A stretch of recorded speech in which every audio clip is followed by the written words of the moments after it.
নির্বাচন কমিশনে আজ রয়েছে সীমানা পুনর্নির্ধারণে আপত্তির শুনানি। সেখানে আছেন মানিক শিকদার, সরাসরি চলে যাচ্ছে তার কাছে।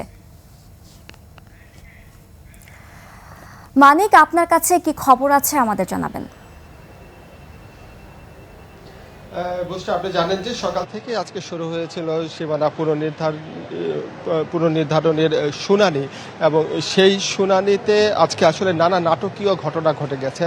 আপনি জানেন যে প্রথম দিনের প্রথম যে শুনানিটি ছিল সেটি ছিল কুমিল্লা ২ এবং ৩ আসনের এই সীমানা নির্ধারণ নিয়ে। সেখানে ৩টি ইউনিয়নকে কেন্দ্র করে ব্যারিস্টার রুমিন ফারহানার অনুসারী এবং তার বিপরীতে একটি অনুসারী বিএনপিরই অন্য একটি দল এবং এনসিপির মধ্যে একটা তুমুল হাতাহাতির পর্যায়ে চলে গিয়েছিল, এবং সেখানে একজন এনসিপির নেতা আতাউল্লাহ উনি আহত হয়েছেন বলে অভিযোগ করেছেন।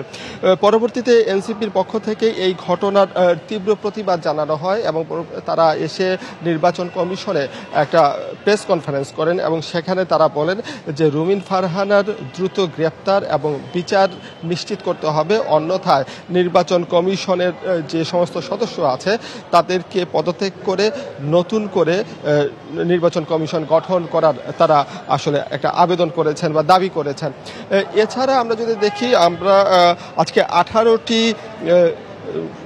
আপিল ছিল, আপত্তি ছিল, 18টি আপত্তি নিয়েই কিন্তু আলোচনা হয়েছে। এর মধ্যে ব্রাহ্মণবাড়িয়া ২ এবং ৩ নিয়ে তো বেশ জটিলতা ছিলই, ব্রাহ্মণবাড়িয়া ৫ নিয়ে আলোচনা হয়েছে। এছাড়া আমরা কুমিল্লা ৬ আসন এবং কুমিল্লা ৯ আসন, কুমিল্লা ১০, ১১ এই 4টি আসন নিয়েও আলোচনা হয়েছে।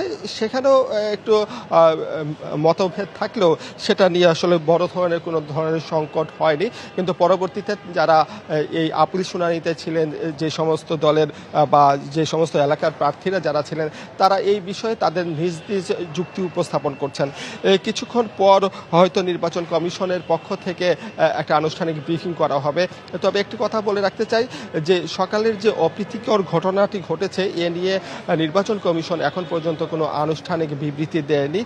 তবে এনসিপি এবং রুমিন ফারহানার পক্ষ থেকে যেটা বলা হয়েছে যে এই যে ঘটনাগুলো ঘটছে সেটার আসলে একটা সুষ্ঠু তদন্ত করা প্রয়োজন, এবং যে ভিডিওটা ইতিমধ্যেই সারা দেশে ছড়িয়ে পড়েছে এবং ভাইরাল হয়ে গেছে, এই ভিডিওতে সরাসরি দেখা যাচ্ছে যে মারামারি এবং হাতাহাতির দৃশ্য। তো পরবর্তীতে হয়তো আমরা আরও বিস্তারিত তথ্য জানাতে পারবো।